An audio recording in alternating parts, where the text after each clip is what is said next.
अनुसंख्यक गुणधर्म में दूसरा गुण अपने को पढ़ना है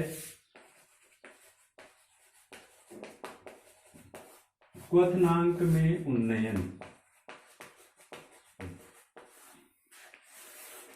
ये दूसरा अनुसंख्यक गुणधर्म, क्वथनांक में उन्नयन। उन्नयन का मतलब वृद्धि, यानी क्वथनांक में वृद्धि होगी। अगर आप किसी लिक्विड में, किसी द्रव्य पदार्थ में, द्रव्य विलायक में ठोस विलेय पदार्थ मिलाएंगे, तो कल हमने देखा था कि द्रव्य विलायक में ठोस विलेय मिलाने से जो वाष्प दाब होता है वो तो कम हो गया था, वाष्प दाब में कमी होती है। और क्वथनांक में उन्नयन का मतलब क्वथनांक में होगी वृद्धि, क्वथनांक में वृद्धि हो जाएगी। कैसे हो जाएगी देखिए। सबसे पहली बात, क्वथनांक होता क्या है, किसे कहते हैं क्वथनांक? क्वथनांक किसे कहते हैं? किसी पदार्थ का या किसी द्रव्य का वह ताप जिस ताप पर द्रव्य का वाष्प दाब पढ़ लिया अपने, वह ताप, किसी द्रव्य का वह ताप जिस ताप पर द्रव्य का वाष्प दाब वायुमंडलीय दाब के समान हो जाता है। किसके समान हो जाता है? वायुमंडलीय दाब के। और धरातल पर नॉर्मली वायुमंडलीय जो दाब है वो कितना होता है? 1 atm। कक्षा 11 में आपने एक क्वथनांक की परिभाषा पढ़ी थी, याद आ रहा होगा कुछ, कि जो पहाड़ी स्टेशन होते हैं वहां पर एक क्वेश्चन भी था कि सब्जियां कठिनाई से क्यों पकती हैं, तो उसका आंसर यही था कि वहां पर वाष्प दाब कम होता है। वाष्प दाब कम होने के कारण वहां पर लिक्विड का क्वथनांक भी, यानी जल का क्वथनांक कम हो जाता है, जल जल्दी उबलने लगता है। तो याद आ गया होगा आपको, क्वथनांक किसको कहते हैं? किसी द्रव्य का वह ताप जिस ताप पर द्रव्य का वाष्प दाब वायुमंडलीय दाब के समान हो जाता है, उसी ताप को द्रव्य का क्या कहते हैं? क्वथनांक कहते हैं।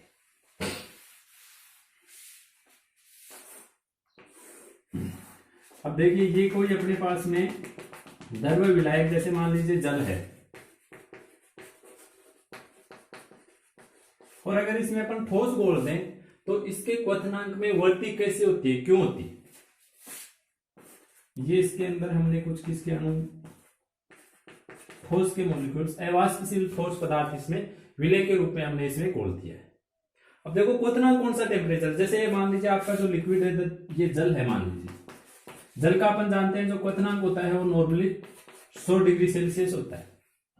अर्थात शुद्ध जल को जब आप 100 डिग्री सेल्सियस तक गर्म कर देते हैं, शुद्ध जल को 100 डिग्री सेल्सियस तक जब गर्म कर देते हैं, ठोस मिलाया नहीं अभी हमने, तो उस स्थिति में इसकी जो भाप बढ़ेगी, ये वाष्प, इस वाष्प के द्वारा जो डाला गया दाब है, यानी वाष्प दाब, ये कितना हो जाएगा? एक वायुमंडल 1 atm हो जाता है। कितने ताप पर? 100 डिग्री ताप पर। तो इसी ताप को हम क्या कहते हैं? जल का क्वथनांक कहते हैं। अब हमने क्या किया है, द्रव्य विलायक में यानी जल में हमने कोई ठोस पदार्थ बोल दिया, तो ये हम पहले ही पढ़ चुके हैं कि अगर आप किसी द्रव्य विलायक में यानी जल में कोई ठोस पदार्थ बोलोगे तो इसका वाष्प दाब कम हो जाएगा। कल ही पढ़ा था हमने वाष्प दाब में आपेक्षिक अवनमन, यानी इसका वाष्प दाब अब कम हो गया है, 1 atm नहीं रहा है। 100 डिग्री सेल्सियस तक आपने गर्म कर दिया, लेकिन इसका वाष्प दाब 1 atm के बराबर नहीं है, क्योंकि वाष्प दाब में अवनमन हो गया, कमी हो गई, तो वाष्प दाब है वो 1 atm से क्या हो गया? कम हो गया। और क्वथनांक किसको कहते हैं? क्वथनांक वह ताप होता है जिस पर वाष्प दाब वायुमंडलीय दाब के बराबर, लेकिन वाष्प दाब तो अभी तो कम है। इसका मतलब अपने को ये जो विलयन, ये जो पदार्थ अपने पास में, इसको और गर्म करना पड़ेगा, क्योंकि इसका वाष्प दाब कम हो गया ना, तो अपने को वाष्प दाब को वापस बढ़ा करके किसके इक्वल करना है? वायुमंडलीय दाब के इक्वल करना है। और वाष्प दाब को बढ़ाना है तो इसको गर्म करना पड़ेगा, तो अपने को इसको 100 डिग्री सेल्सियस से, मान लीजिए आपको इसको और ज्यादा गर्म करना पड़ा, 110 डिग्री सेल्सियस तक आपने इसको गर्म कर दिया, तब जाकर के इसका जो वाष्प दाब है वो बढ़ करके किसके बराबर हुआ? वायुमंडलीय दाब के बराबर। तो इस विलयन का क्वथनांक अब कितना हो गया? 110 डिग्री सेल्सियस हो गया। और पहले जब शुद्ध विलायक यानी केवल जल था तो उसका वाष्प दाब कितना था? 100 डिग्री सेल्सियस। क्वथनांक में क्या हो गई? वृद्धि हो गई। क्यों हो गई? सीधा सा कारण है कि द्रव्य विलायक में ठोस विलेय पदार्थ मिलाने पर विलयन का वाष्प दाब कम हो जाता है, और वाष्प दाब कम होने के कारण, क्योंकि वाष्प दाब और क्वथनांक दोनों में संबंध है। वाष्प दाब में कमी होने के कारण विलयन के क्वथनांक में भी क्या हो जाती है, कमी हो जाती है। अगर वाष्प दाब मान लीजिए बढ़ जाता तो क्वथनांक बढ़ जाएगा, लेकिन अगर वाष्प दाब कम हो गया है, सॉरी वाष्प दाब अगर बढ़ जाता तो क्वथनांक कम होता, लेकिन अगर वाष्प दाब में कमी हुई है तो क्वथनांक में क्या हो जाएगी, वृद्धि हो जाएगी। तो ये कारण है क्वथनांक में उन्नयन का। यानी आपको अलग से कुछ नहीं बताना है, केवल इतना ही बताना है कि सबसे पहले जो क्वथनांक की परिभाषा, किसी द्रव्य का वह ताप जिस ताप पर द्रव्य का वाष्प दाब वायुमंडलीय दाब के समान हो जाता है। ये तो हो गई परिभाषा। फिर आपको यह बताना है कि जब किसी द्रव्य विलायक में ठोस विलेय पदार्थ मिलाया जाता है, द्रव्य विलायक में ठोस विलेय पदार्थ मिलाया जाता है तो निर्मित विलयन के वाष्प दाब में कमी हो जाती है, विलयन के वाष्प दाब में कमी हो जाती है, परिणाम स्वरूप क्वथनांक में वृद्धि हो जाती है। वाष्प दाब में कमी होने के कारण क्वथनांक में क्या हो जाती है, वृद्धि हो जाती है। ये आपको सीधा सा इसके बारे में बताना है। मान लीजिए आपके पास में यहां पर जो विलायक है, जो भी विलायक है, उस विलायक का क्वथनांक हम मान लेते हैं टी नोट बी, शुद्ध विलायक। उसके बाद में आपने जो विलयन बनाया है उस विलयन का क्वथनांक मैं मान लेता हूं टीबी। शुद्ध अवस्था में क्वथनांक ये था टी नोट बी, और जब आपने विलयन बना लिया तो विलयन का जो क्वथनांक है वो टी नोट बी से बढ़ करके, क्योंकि क्वथनांक बढ़ रहा है तो क्वथनांक टी नोट बी से बढ़ करके और अब कितना हो गया है, टी बी हो गया। तो आप ये बताइए क्वथनांक में कितना उन्नयन हो गया, क्वथनांक में परिवर्तन कितना हो गया, डेल टीबी कितना हो गया, TB minus T note B. जैसे अभी मैंने कहा था कि जल का क्वथनांक 100 डिग्री सेल्सियस है और उसमें कोई ठोस पदार्थ मिलाने के पश्चात उसका क्वथनांक बढ़कर के 110 डिग्री सेल्सियस हो गया, तो क्वथनांक में उन्नयन कितना हुआ, क्वथनांक में वृद्धि कितनी हुई, 110 degree Celsius minus 100 degree Celsius, यानी TB minus T note B. यह आ जाएगा क्वथनांक में उन्नयन की, क्वथनांक में कितना परिवर्तन हुआ है, क्वथनांक में कितनी वृद्धि हुई है। अब अपन इसका गणितीय रूप निकाल लेते हैं।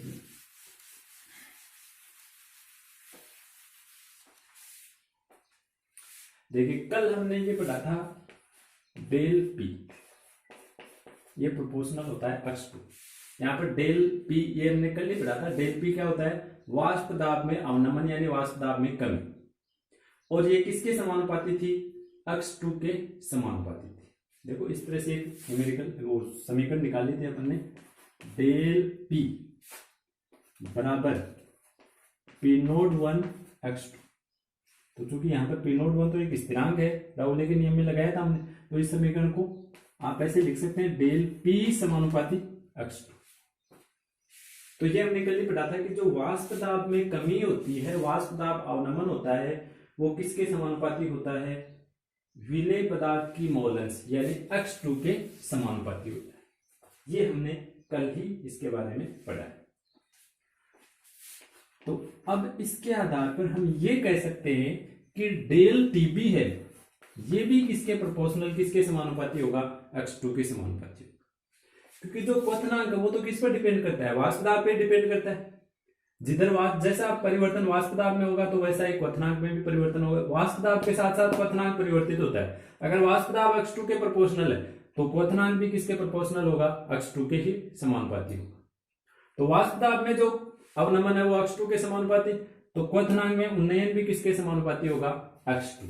अर्थात हम ये कह सकते हैं कि क्वथनांक में उन्नयन समानुपाती होगा विलेय पदार्थ की मोल अंश या मोल भी, डेल टीबी समानुपाती अक्ष टू। और यहां से अपन इसके लिए गणितीय रूप निकालते हैं। देखिए डेल टीबी, ध्यान रखना डेल टीबी क्या है, क्वथनांक में उन्नयन। जैसे मान लीजिए विलायक का जो क्वथनांक है वो पहले 100 डिग्री सेल्सियस था, उसके बाद में बढ़कर के 125 डिग्री सेल्सियस हो गया, तो डेल टीपी का मतलब कितना हो गया, 25 डिग्री, 125 माइनस 100 की परिवर्तन कितना हुआ, वृद्धि कितनी हो गई, वो है डेल टीपी, क्वथनांक में उन्नयन है। ये समानुपाती है किसके, अक्ष टू की। तो डेल टीबी बराबर अपन स्थिरांक ले लेते हैं के, अक्ष टू का मान रख सकते हैं अपन H2 बराबर हम जानते हैं विलेय पदार्थ का मोल अंश है, तो ये बराबर होगा विलेय के मोल बटे कुल मोल, ये मान रख सकते हैं। तो डेल टीपी बराबर हो जाएगा K into N2 upon N1 plus N2। और कल हमने एक चीज मानी थी कि अगर कोई तनु विलयन है तो उसके लिए N2 is very very less than होता है N1, और उस स्थिति में हम N2 का मान क्या मान लेते हैं, नगण्य मान लेते हैं। अगर तनु विलयन हो तो विलेय पदार्थ की मोल अंश है वो विलाय की मोल अंश की तुलना में बहुत कम होती है, और विलाय की मोलों की संख्या विलाय के मोलों की संख्या की तुलना में विलेय के मोलों को हमने क्या मान लिया था, नगण्य मान लिया। तो इस N2 को मैं यहां पर नगण्य मान करके छोड़ देता हूं, ये तो ये आ गया N2 upon N1। N1 N2 के मान भी रख सकते हैं अपन।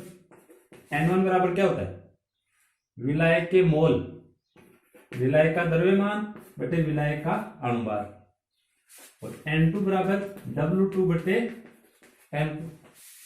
तो डेल TB बराबर K इंटू N2 का मान रखिए W2 बटे M बटे N1 का मान रख देते हैं, ये रहा W1 बटे M1, ये आ गया डेल TB।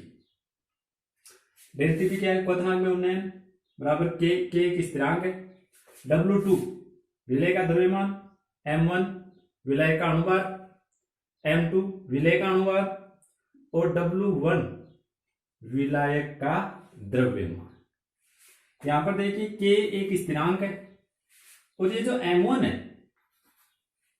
विलाय का अणुभार या विलाय का मोलर द्रव्यमान, किसी भी पदार्थ का अणुभार या मोलर द्रव्यमान ये भी एक स्थिरांक ही होता है, क्योंकि किसी पदार्थ का मोलर द्रव्यमान हमें रोज रोज चेंज नहीं होता है। जैसे H2O का अणुभार 18 है तो ये हमेशा 18 ही रहेगा, स्थिरांक है ये। तो CO2 का अणुभार जैसे मान लीजिए CO2 का अणुभार होता है 44, तो ये तो फिक्स है, स्थिरांक है। यानी यहां पर M1 एक स्थिरांक है, K भी एक स्थिरांक है, तो इन दोनों स्थिरांकों को मान मिला करके और हमने एक नया स्थिरांक मान लिया K इंटू M1, इन दोनों को हमने मिला करके क्या माना है, एक नया स्थिरांक मान लिया M1। उसके बाद में देखिए बचा क्या, W2 बटे M2 इंटू W1, ये बच गया। ये जो बाकी का मान बच गया है ये वाला, ये देखो पहले हमने एक बार पढ़ लिया है, ये आप ध्यान दीजिए अगर आपको ध्यान में आ रहा हो तो। किसका फॉर्मूला है, ये मोललता का सूत्र है, M मोललता। मोललता बराबर हमने पढ़ा था विलेय के मोल बटे विलाय का द्रव्यमान, और विलेय के मोल का सूत्र रखा था फिर हमने। ये मोललता बराबर होता है विलेय का द्रव्यमान, तो विलेय के द्रव्यमान को अपन लिखते हैं W2 से, बटे विलेय का अणुभार यानी M2 बटे विलायक का द्रव्यमान यानी W1, और ये W1 होता है किलोग्राम में। अगर ये कभी ग्राम में आ जाए तो हम ऊपर मल्टीपल कर देते हैं 1000, तो इसकी जगह पर मैं क्या रख सकता हूं, M रख सकता हूं।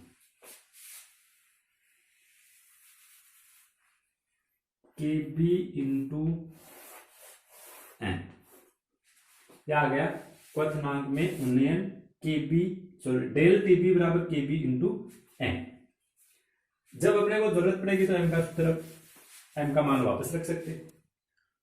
जैसे आपने कल वाष्प ताप में अवनमन पढ़ा, उसकी सहायता से अभी हमने एक न्यूमेरिकल निकाला, M2 की वैल्यू निकाली। सेम वैसे ही आप इसमें भी M की वैल्यू, M का मान वापस रख करके और क्या निकाल सकते हैं, M2 की वैल्यू निकाल सकते हैं, या फिर यहां से निकाल सकते हैं। ध्यान रखना M का मान जब आप वापस रखेंगे, या अगर ये W1 अगर ग्राम में है तो ऊपर यहां पर हमेशा आएगा मल्टीपल गुणा में आएगा 1000। M का मान रखेंगे तो भी वो वही नियम रहेगा, अगर W1 किलोग्राम में है तो ठीक है, अगर ग्राम में आ जाए, W2 ध्यान रखना हमेशा ग्राम में ही होता है। W2 की वैल्यू, विलेय पदार्थ की मात्रा हमेशा ग्राम में रहेगी, विलाय की किलोग्राम में होनी चाहिए। अगर विलाय की ग्राम में है तो हम मान लीजिए ये मात्रा, जैसे मैं कहूं कि यहाँ पर ग्राम में है तो आप यहां पर ऊपर 1000 से गुणा कर देंगे।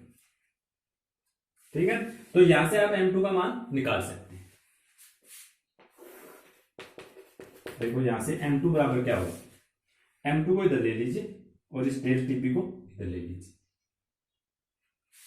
K इंटू M1, इसको तो मैं एक साथ ही लिख देता हूं KB। आपको जब भी सवाल या न्यूमेरिकल मिलेगा तो उसमें आपको इस स्थिरांक का KB का मान हमेशा दिया हुआ मिलता है। K का मान, जो स्थिरांक K है उसका मान नहीं दिया हुआ मिलेगा आपको, बल्कि KB का मान आपको दिया हुआ मिलेगा। KB क्या होता है, KB को मोलल क्वथनांक उन्नयन स्थिरांक कहते हैं। यहां पर लिख देता हूं मैं, मोलल क्वथनांक उन्नयन स्थिरांक। जब भी आपको क्वेश्चन दिया जाएगा उसमें KB का मान दिया हुआ रहता है, तो इस K और M1 इसको हम गुणा करके एक साथ ही लिख देते हैं, क्योंकि इसकी वैल्यू एक साथ ही दी हुई मिलती है। तो M2 बराबर हो जाएगा KB इंटू W2 गुणा 1000। अब ये 1000 आपको ध्यान रखना है कब लगाना है और कब नहीं लगाना, बटे M2 को तो इधर ले लिया, W1 इंटू ये डेल टीबी आ जाएगा यहाँ पे, डेल टीबी। ये आप निकाल सकते हैं किसकी वैल्यू, एनपी यानी विलेय पदार्थ का अणुभार इसकी सहायता से निकाल सकते हैं। आ गया बात सर।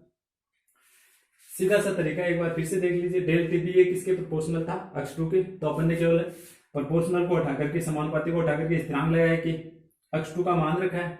x2 का मान N2 upon N1 plus N2 होता है, लेकिन N2 को नगण्य मान लिया हमने, और उसके बाद में केवल N1 और N2 के मान रखे हमने।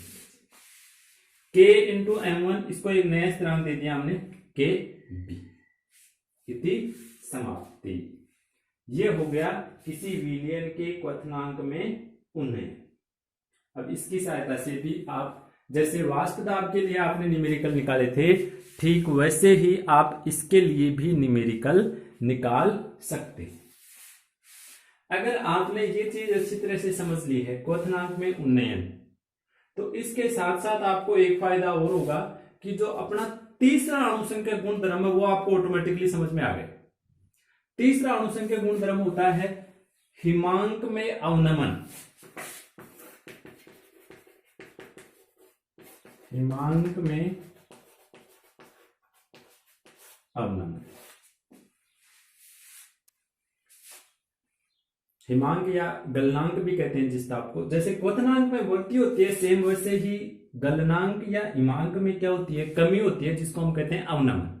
और सेम टू सेम जो गणितीय रूप है वो दोनों का बिल्कुल सेम ही है, बस थोड़ा सा अपने को चेंज ये करना है कि क्वथनांक की जगह क्या लिखना है, इस बार हिमांक लिखना है। जैसे मैं यहाँ पे लिखूंगा डेल टी बी की जगह बॉइलिंग के लिए बी आया था, और फ्रीजिंग का एफ लगा देंगे, del T F. Del T B ये तो होता है क्वथनांक उन्नयन, और डेल टी एफ हो जाएगा हिमांक अवनमन। बाकी इस फॉर्मूले में कोई चेंज नहीं है। जैसे क्वथनांक उन्नयन है वो x2 के समानुपाती होता है, वैसे हिमांक अवनमन भी किसके समानुपाती होगा, x2 के समानुपाती ही होगा। बस ये चेंज करते जाना है, बाकी की जो समीकरण है वो सेम टू सेम ही रहेगी। यहां पर ये स्थिरांक भी KB की बजाय हम क्या लिख देंगे, KF लिख देंगे। डेल TB की जगह डेल TF आ जाएगा। बस डेल TB की जगह आपको डेल TF लिखना है, ये यहां पर भी डेल TF लिखना है। और जो स्थिरांक अपना KB आता है, उस KB स्थिरांक की जगह भी अपन स्थिरांक क्या ले लेंगे, KF स्थिरांक आपको लेना है। इसके अलावा इन दोनों में कोई चेंज या कोई परिवर्तन नहीं होता है, बाकी ये दोनों सेम है। तो इन दोनों में से मोस्टली जो न्यूमेरिकल है वो क्वथनांक उन्नयन का न्यूमेरिकल आपको पूछा जाता है। न्यूमेरिकल निकालने के लिए आपको ये फॉर्मूला ध्यान में रखना, मोस्टली केवल M2 की वैल्यू पूछते हैं, या कई बार जैसे W2 की वैल्यू पूछ लेते हैं, तो आप W2 को इधर करके बाकी की ये सारी वैल्यू इधर ले आएंगे। या तो M2 या W2 मोस्टली यही वैल्यू पूछी जाती है, और बाकी की सारी चीजें आपको क्वेश्चन में दी हुई मिलेंगी।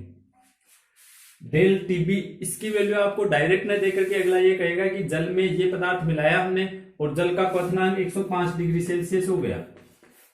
ये ध्यान रखना थोड़ा सा। आप डेल टीएफ की वैल्यू कैसे रखते हैं, जैसे मान लो कोई क्वेश्चन है उसमें अगले ने आपको सारी डिटेल दे दी, ये कह दिया कि जल में ये विलेय पदार्थ मिलाया है, इतने ग्राम मिलाया है, इतना ग्राम पानी लिया है, और उसके बाद में जो विलयन बना है उसका क्वथनांक 105 डिग्री सेल्सियस हो गया, तो विलेय का अणुभार ज्ञात कीजिए।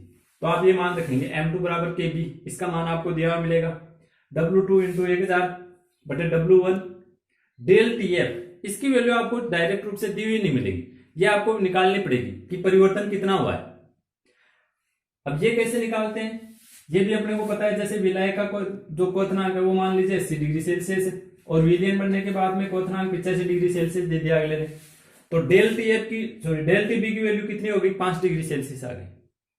लेकिन जब विलायक H2O होगा, जल होगा, तो आपको ये मान नहीं दिया मिलेगा, क्योंकि आपको पता होना चाहिए कि H2O का क्वथनांक कितना होता है, 100 डिग्री सेल्सियस। ये अगला आपको बताएगा नहीं। तो जब आपको ये कह रहा है कि जल में आपने कुछ भी विलेय पदार्थ घोला है और उसका जो क्वथनांक है वो 105 डिग्री सेल्सियस हो गया, तो डेल टीबी की वैल्यू आपको यहां से पता चलेगी कि डेल टीबी बराबर कितना है, 5 डिग्री सेल्सियस। ये आपको थोड़ा सा यहां पर ध्यान रखना है। तो इस तरह से आप जो क्वथनांक का न्यूमेरिकल है वो भी यहां से इजीली निकाल सकते हैं। आपको कोशिश करनी है न्यूमेरिकल निकालने की, बुक में आपको इजीली न्यूमेरिकल मिल जाएंगे। फिर कल मैं आपको इसका भी एक न्यूमेरिकल बता दूंगा। तो क्वथनांक और हिमांक दोनों पॉइंट एक साथ ही हो गए क्लियर। अगर आपको क्वथनांक समझ में आ गया तो हिमांक के बारे में आपको अलग से कुछ नहीं पढ़ना है, केवल जो गणितीय रूप है उसमें आप जहां जहां बी लिख रहे हैं, जैसे डेल टीबी है, केबी है, वहां पर आपको बॉइलिंग का बी जो लिख रहे हैं उसकी जगह फ्रीजिंग का एफ लिखना है, यानी केबी की जगह आपको के एफ लिखना है, डेल टीबी की जगह डेल टी एफ लिखना है। केवल ये इतने सी चीज आपको ध्यान में रखनी है। ये इसी के साथ में जो अणुसंख्यक गुणधर्म है उनके 2 पॉइंट और कंप्लीट हो चुके हैं। पहला पॉइंट पढ़ा था वाष्पदाब, उसके बाद में क्वथनांक और उसके बाद में हिमांक। एक अणुसंख्यक गुणधर्म और बचा है केवल, परासरण दाब, वो अपन अगले वीडियो में देखेंगे। उससे पहले आपको एक छोटी सी चीज और बता देता हूं कि वान थाप नामक एक वैज्ञानिक ने ये जो अभी आपने क्वथनांक और हिमांक पढ़ा है इसके बारे में एक चीज बताई कि जो केबी और केएफ आपने स्थिरांक लिए हैं, आपने 2 स्थिरांक लिए हैं, केबी स्थिरांक लिया है, केएफ स्थिरांक लिया है। ये जो स्थिरांक आपने लिए हैं, इन स्थिरांकों का वाष्पन की जो गुप्त ऊष्मा होती है उसके साथ में एक संबंध बताया है। स्थिरांक और गुप्त ऊष्मा के मध्य एक संबंध बताया है। आपको वो फॉर्मूला यहां पर थोड़ा सा ध्यान में रखना है। न्यूमेरिकल्स वगैरह में काम में नहीं आता, लेकिन अगर बाय चांस कभी पूछ ले तो आपको उस समय ये जो चीज है ये उस समय आपके काम में आती है। क्या बताया था उन्होंने? ये बताया था कि जो केबी की वैल्यू है वो किसके बराबर होगी, केबी बराबर होगा M1। तो M1 आप समझ गए, M यानी अणुभार है और 1 का मतलब किसका अणुभार है, विलायक का अणुभार है, इंटू आर वही है जो आप पहले से लेते आ रहे हैं, गैस स्थिरांक, जिसका मान होता है 8.314। TB square, T for temperature होता है, यहाँ पर टीबी यानी बॉइलिंग वाला टेम्परेचर यानी क्वथनांक, और क्वथनांक का क्या लेना है आपको, square. TB for boiling temperature यानी क्वथनांक बटे डेल एच गुणा 1000। ये फॉर्मूला बताया था जो कि आपको ध्यान में रखना है। डेल एच क्या है समझ गए क्या, ये है वाष्पन की गुप्त ऊष्मा। डेल एच बराबर है वाष्पन की गुप्त ऊष्मा। ये संबंध बताया था केबी और डेल एच के मध्य। केबी अभी आपको बताया मैंने, मोलल क्वथनांक उन्नयन स्थिरांक बराबर M1 यानी विलायक का अणुभार इंटू आर गैस स्थिरांक इंटू क्वथनांक का स्क्वायर, टीबी का स्क्वायर यानी क्वथनांक का स्क्वायर बटे डेल एच यानी गुप्त ऊष्मा इंटू 1000। जैसे डेल एच और केबी के मध्य संबंध आया है सेम वैसे ही आप डेल एच और के एफ के मध्य संबंध निकाल सकते हैं। ये मैंने आपको पहले भी बताया है। के बी और के एफ दोनों में क्या फर्क है, ज्यादा डिफरेंट नहीं है, सेम ही रहेगा M1 R, बस टीबी की जगह आप क्या करेंगे, T F square upon del H into 1000। के एफ और गुप्त ऊष्मा यानी डेल एच के मध्य संबंध। आज के लिए इतना ही, धन्यवाद। बाकी का अगला नेक्स्ट वीडियो।